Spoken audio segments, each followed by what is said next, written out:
Vive l'Afrique وديما مغرب. Merci. السلام عليكم مشاهدي الكرام، مرحبا بكم لهذا الفيديو. كنتمنى تكونوا بخير وعلى خير. اولا وقبل كل شيء نهنئ فريقنا الوطني والشعب المغربي بهذا الانجاز العظيم اللي حققوا وليد الركراكي مع الفريق ديالنا بنيلهم للمرتبة الرابعة عالميا في مونديال قطر 2022. نتيجة تشرف وترفع الرأس، فشكرا لهم من القلب. وأيضا ما نساوش نشكروا دولة قطر على التنظيم ديالها الرائع للمونديال. نتأسف على ظلم التحكيم اللي كان ضدنا في المباراة ديال فرنسا وأيضا في المباراة ديال كرواتيا، لكن على كل حال نحن فخورين بمنتخبنا وبكل ما قدموا منذ بداية المونديال إلى يوم أمس اللي كانت المقابلة ديالو مع كرواتيا. فكل الشكر وكل التقدير لجميع اللاعبين والمدرب ديالهم والفريق التقني وكل الفريق الوطني. وشكرا للجميع وشكرا للجمهور اللي ساندهم منذ البداية حتى النهاية. وباقي المسيرة إن شاء الله للمنتخب ديالنا وللاعبين في المستقبل إن شاء الله. كنتمنوا لهم التوفيق. وكنلاحظوا أيضا بأنه بعض اللعابة بداو بعض الأندية العالمية كتسابق عليهم باش تضمهم الأندية ديالهم، وهذا شيء جميل. وأيضا بزاف ديال الإنجازات صراحة اللي تحققوا في هذا المونديال.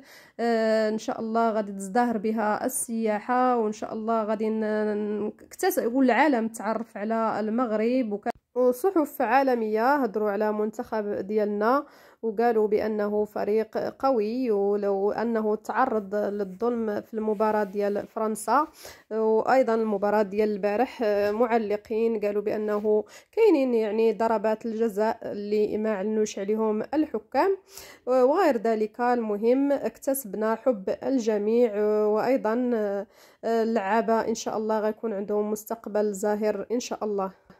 وعلى ذكر ظلم التحكيم، فاللاعب أشرف حكيمي بعد نهاية المباراة اللي كانت البارح مع كرواتيا فهدر مع فريق ديال الفيفا وقال لهم على هذا الظلم ديال التحكيم اللي تعرض ليه الفريق ديالنا. نخليكم تشوفوا هذا الفيديو الحكيمي.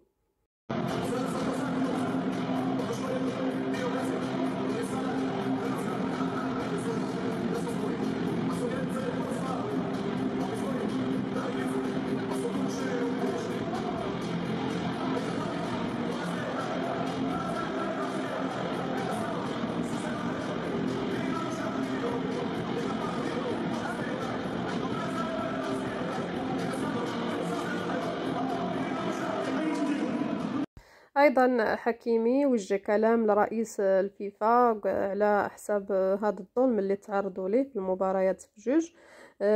ولكن بعد ذلك يعني في المؤتمر الصحفي قال حكيمي بأنه كان مرة المباراة كان منفعل وكيعتذر من رئيس الفيفا وقال بأنه الصديق ديالو.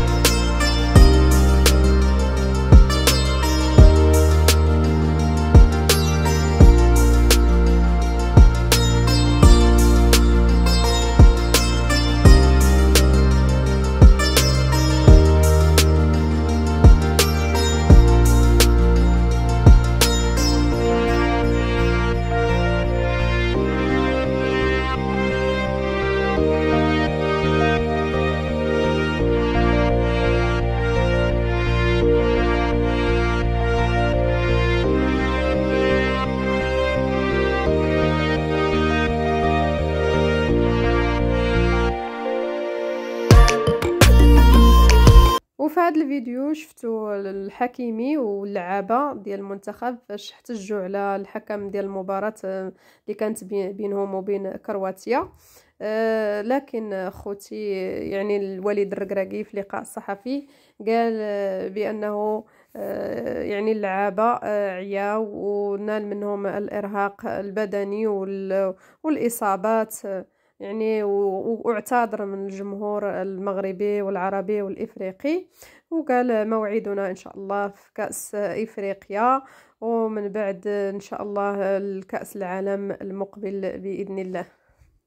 وغدا غادي يتم الاستقبال ديالهم في مطار الرباط سلا، ثم غادي يمشيو للقصر الملكي وغادي يستقبلهم الملك نصر الله، وغادي يعطيهم أوسمة ملكية تقديرا لما قدموه من مجهودات ولهاد المرتبة اللي وصلوا لها في كأس العالم قطر 2022.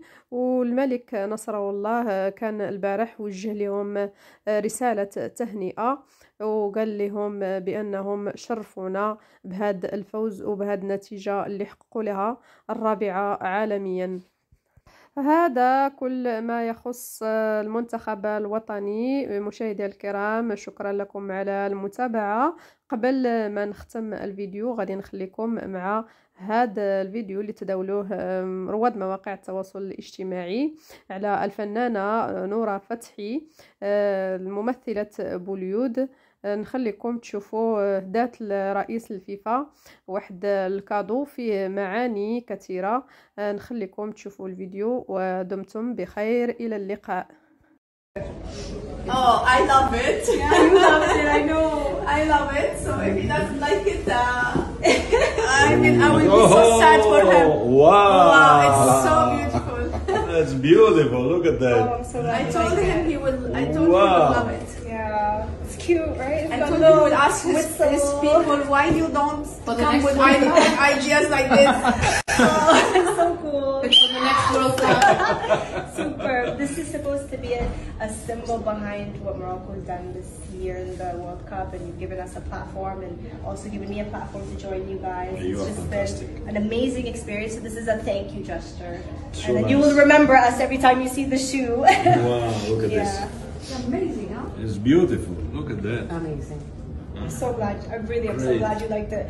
It's so scary to give the gift to someone you don't know if they're gonna like it or not. Oh, You it's know? beautiful. So beautiful. I tell you, he will tell his people, look, guys, those are beautiful ideas.